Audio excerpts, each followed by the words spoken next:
guys, I'm going to show you how to solve duplicates today.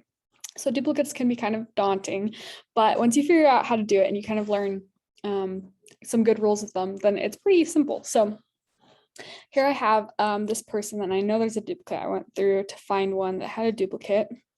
You can see it here. You can also check down here in this tool area that there's a possible duplicate. So you'll pull up the duplicate. You can also do this on the phone. It's pretty simple. You just check on their person and you can see the 3 dots, possible duplicates, and you can pull it up the same way. So here's the duplicate. I'm going to say review merge. And you can already see, okay, James, same birthday. That's a pretty good sign.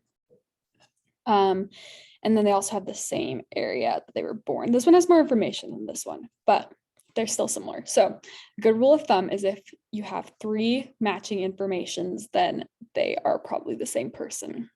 If you have less than 3, then probably it would be safer to either look for more information or just save it for another time when maybe other people add more information. So sometimes people won't have any information. They'll have like just 2 names and they're just the same name. They're both born and deceased, that's all you have. Not enough information, you can go look for more. Other times they'll have like a lot of conflicting information. So it's a good chance that they're not the same person, but I would still not mark it as not a match because sometimes it still is, and other people can go and look at it and see if they have more information and add it to this. So still don't mark it as not a match, just leave it if it's a lot of conflicting information. But this person, we have the same name, so that's 1, same birthday 2, and same birth area 3. So I'm pretty sure this is the same person. You can also go and look to see if there's any conflicting information. You'll see that this one doesn't have any parents or siblings. This one doesn't have spouse or children. So that's really good that we're merging these together because that means he'll have a complete family. But there's no conflicting information here. So that's really good. This one has a source, so that's good. So we'll say, yeah, let's continue. You'll also see you can switch this. If there's way more information in this than this one, then I would switch it. But now that we're into this next process, you can also replace information. So this one has that extra information. So I'm going to replace it. Oh, this one too. We want to keep as much information as we can. Obviously, it'll switch. If there's any information that isn't, there's no other information in the other side. So like all of the spouse and children, they were over here, but they automatically moved over here. So that's nice. You always want to make sure you keep all the information that you can. Okay, so I'm going to click continue. It'll ask you for what you think is the reason why it should be merged, but you can also just use one of these, which is super nice. And it'll actually include the IDs just in case you did something you shouldn't. You can go back and reverse it, or someone else can reverse it. So I'll say all vital information relationships match. But there's also other ways that you can, or other reasons. And I'll say finish merge. Ta-da! Merging is super important because it gives more information to the person and often can make it so either temple names can open up or temple names will not be needed to be done, or it can give you more information of relatives and so you can go help them.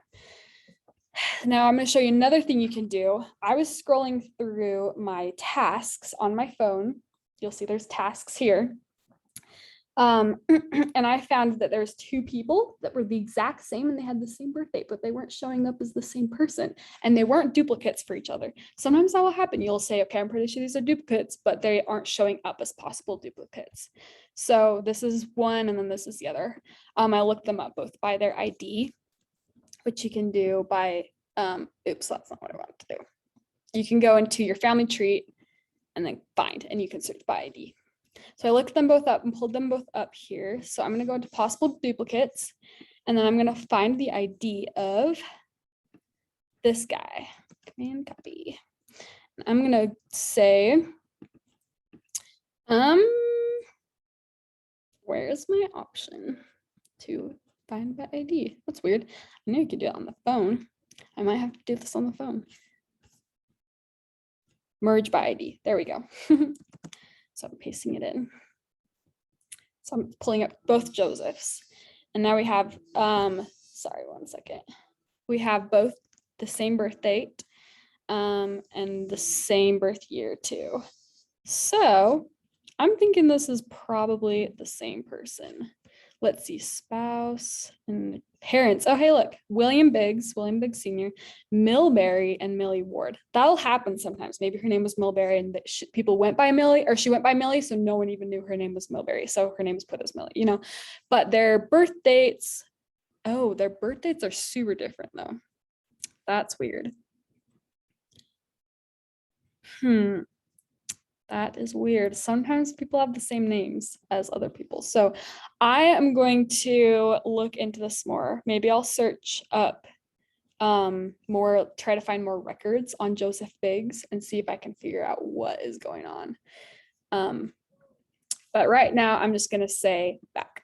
I'm not going to say not a match because they probably aren't matched. They just need more information. So anyway, that has been the tutorial on how to solve duplicates, and I hope that you don't have any more questions. I hope I answered them all.